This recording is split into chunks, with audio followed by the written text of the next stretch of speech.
Dahil napakasakit. Napakasakit talaga. Naantala yung ginagawa namin sa araw-araw dahil sa nangyari. Kami po, nagsusumikap lang po kami while at the same time trying to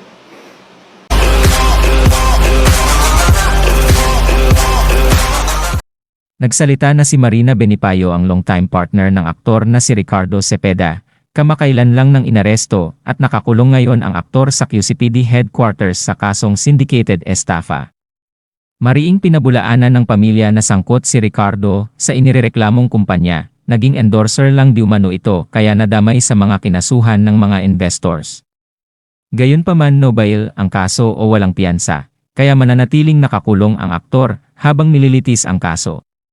Humihingi naman ng dasal si Marina para sa kabiyak at isa sa pakiusap niya na huwag basta magbitiw ng masasakit na salita sa kanilang pamilya na dumaraan ngayon sa matinding pagsubok. Hello everyone.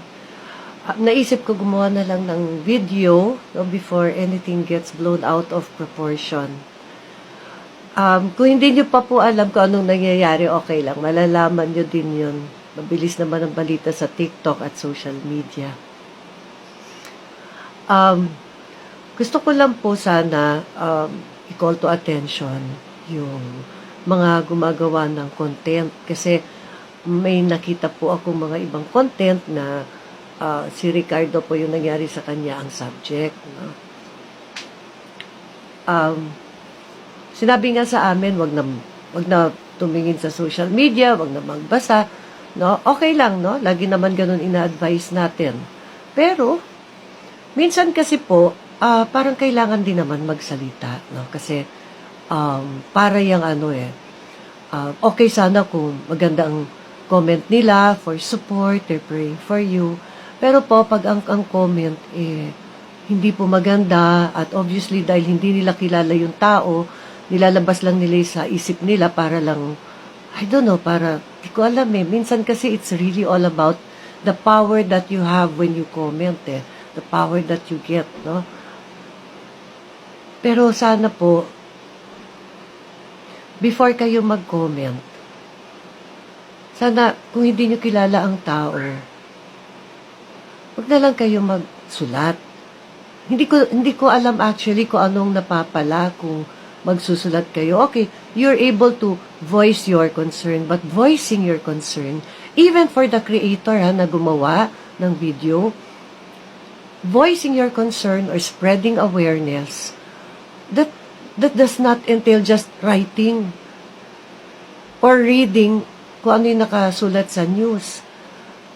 Diba?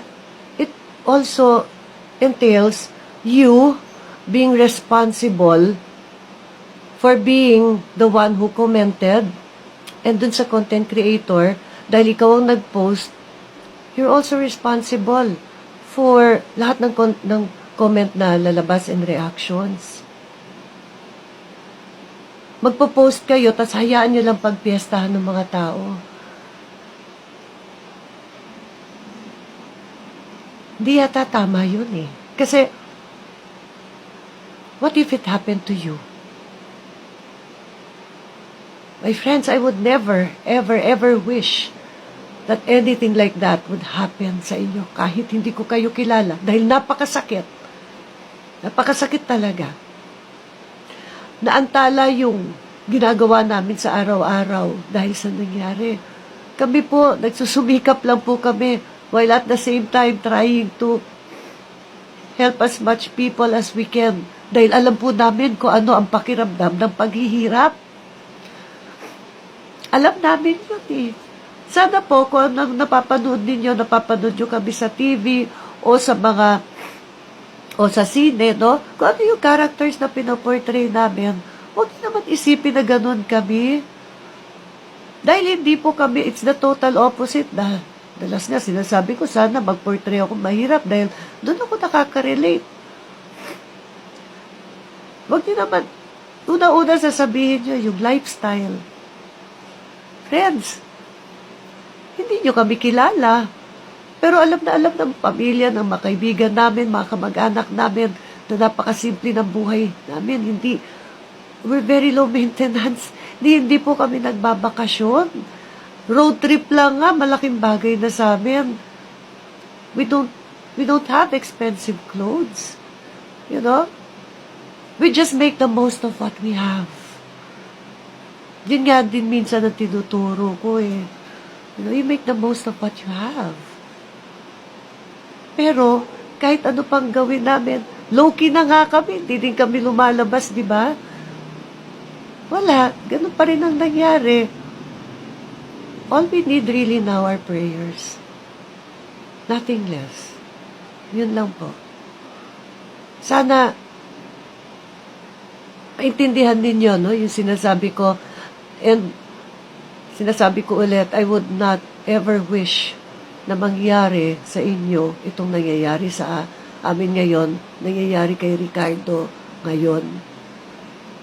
Itong tirahan namin, maliit lang to. Hindi naman namin tinatago yung facts. Naglalaba ko.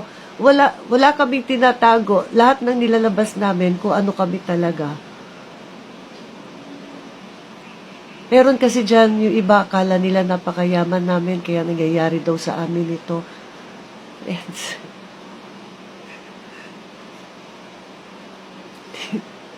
wala po. We don't even have anything in our name. We live humbly. We live very simply. Hindi kami, wala. Hindi kami ganun. Kung natatarget si Ricardo dahil sa imahe, no, na pinoportray niya sa TV or yung sa tingin ng ibang tao, ganun kami. Or siya, hindi po. Sana po matuto po tayo to discern what is the truth. No? I-discern po natin kahit yung mga sinasabi natin, mga sinusulat natin. Kasi may pamilya po. No? There are people who really know the person, who really care for him. There are lots of friends who kilalang-kilala siya.